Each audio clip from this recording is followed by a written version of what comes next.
Merasa kerjanya Jang Hyong Seok tidak becus, Go Jong Gil menampol wajahnya dengan teko pemanas air dan menyuruh Jang Hyong Seok menangkap saksi palsu yang telah buka suara. Jang Hyong Seok menemukan Chingu yang membongkar kejadiannya dan menghajar Chingu sampai babak belur parah. Han Ji-won yang mendengarnya langsung OTW ke rumah sakit untuk menjenguk Chingu. Dan akibat kejadian tersebut, membuat Han Ji-won memutuskan untuk berhenti membantu Byun Jae. Keesokan harinya, saat Han Ji-won sedang kencan dengan pacarnya, tiba-tiba mobil yang ada di depannya berhenti dan tidak mau berjalan. Merasa ada sesuatu, Han Ji-won langsung menghampiri mobil tersebut. Ternyata orang di mobil itu adalah alumni penjara yang sudah dibantu Byun Jae. Orang itu memperingatkan dan berkata, setelah menerima jasa orang, harus tahu balas budi. Wow, keren sekali ini. Hah? Lanjut, keesokan harinya, Han Ji-won menghadiri kampanye partainya Wo Jong-gil. Dia menjadi tim joget dan berhasil memecah keseruan, sehingga Wo Jong-gil tertarik kepadanya. Merasa puas atas bantuannya Han Ji-won, Wo Jong-gil menghampiri dan menghadiahi sebuah foto bersama yang memang sudah direncanakan Han Ji-won bersama Byun Jae. Setelah mendapatkan foto bersama, Han Ji-won dengan bakat penipuannya mulai merayu administrator keuangan Wo Jong-gil dan mewik-wiknya. Mbak-mbak administrator yang kelelahan dan tertidur dimanfaatkan Han Ji-won untuk memfoto rekapitulasi keuangannya Wo Jong-gil.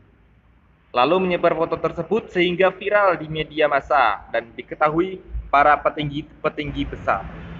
Wo Jong-gil yang tahu akan hal tersebut mulai bergerak dan dengan cara liciknya menginstruksikan kepada kepala penjara untuk mengurung Byun Jae selama 30 hari di ruang isolasi.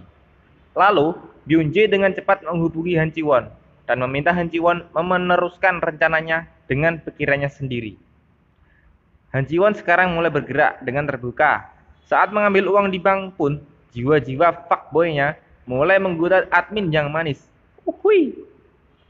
Uang itu untuk menyogok Kang Giajang yang dulunya bekerja sebagai penjaga di ruang interogasi Lee Jin-suk.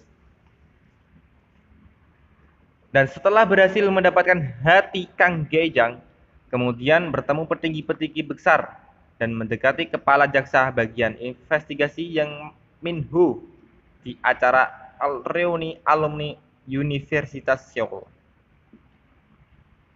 Misi selanjutnya adalah Han Ji-won ke kantor Yang Min Ho. Naasnya, dia di sana terlihat oleh manajer keuangan Wo Jong-gil yang sudah ditidurinya dan diwik-wiknya dulu. Saat di dalam ruangan Yang Min Ho, Han Ji-won mulai mendekatinya agar lebih akrab. Dan saat berbincang-bincang, tiba-tiba sekretaris Yang Min Ho memberitahu kalau sebentar lagi ada meeting. Yang Min Ho yang meeting sebentar dimanfaatkan Han untuk menandatangani surat keputusan menjadi saksi Oh Jong-gil. Misi ini dikatakan berhasil, tapi sekelompok preman mafia mengikutinya karena sudah tahu kalau dia tersangka penyebaran data keuangannya Wo Jong-gil. Han tiba di apartemennya. Di sana sudah ada pacar dan kakaknya yang sudah mengetahui kalau Han sebenarnya adalah kriminal penipu. Bukan itu saja, Han yang mau mengejar pacarnya melihat preman-preman sudah menggeledah seluruh apartemen mencari Han. Karena mempunyai bakat penipu, dia menyamar sebagai preman juga, tapi akhirnya ketahuan juga. Jaksa mengetahui hal tersebut dan mulai mencari sekelompok preman-preman dibantu oleh polisi. Saat Han benar-benar akan dihabisi, untungnya jaksa dan polisi tiba. Jaksa juga mengetahui kalau selama ini Han cuma berbohong. Dan Han dibawa dan diinterogasi oleh jaksa Yang Min Ho.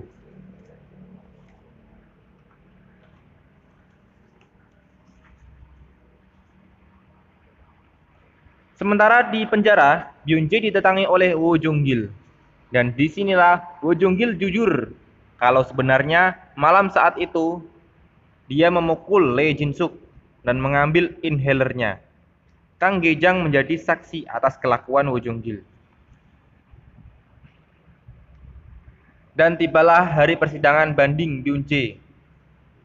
Ketika akan berangkat ke pengadilan, Byung-jae tiba-tiba ditusuk oleh orang yang selama ini membantunya. Dan itu sudah direncanakan Woo Jung-gil dan kepala penjara. Sehingga kedatangan Byung-jae menjadi terlambat. Akibat itu, hakim akan memutuskan pembatalan persidangan.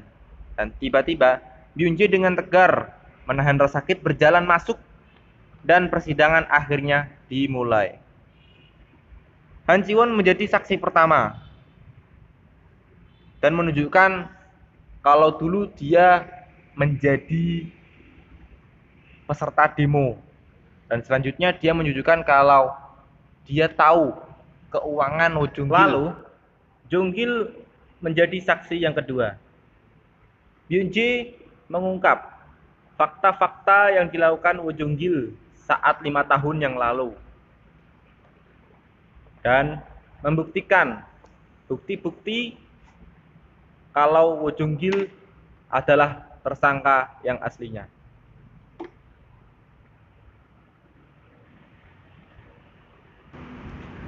Merasa bukti-bukti itu benar, akhirnya Woo Jung-gil marah. Dan disinilah hakim tahu sebenarnya siapa yang menjadi tersangka di balik pembunuhan Lee Jin-suk. Dan Byung-jae akhirnya dibebaskan dari penjara.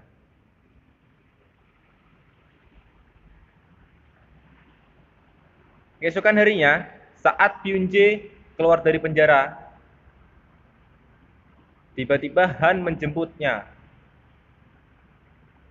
Karena Han yang cengengesan mendapat pukulan atau keplakan dari Byung-jae. Dan filmnya akhirnya pun mamat. Oke, teman-teman, filmnya cukup lumayan bagus.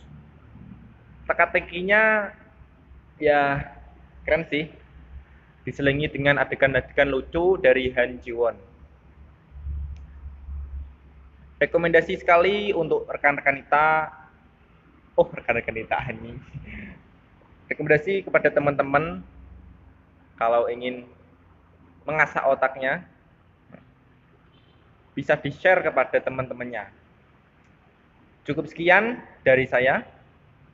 Maaf kalau pembawaannya sangat berisik sekali dan kurang lancar. Saya sebagai panitia penyelenggara alur cerita film ini mengucapkan mohon maaf sebesar-besarnya. Dan cukup sekian. Assalamualaikum warahmatullahi wabarakatuh.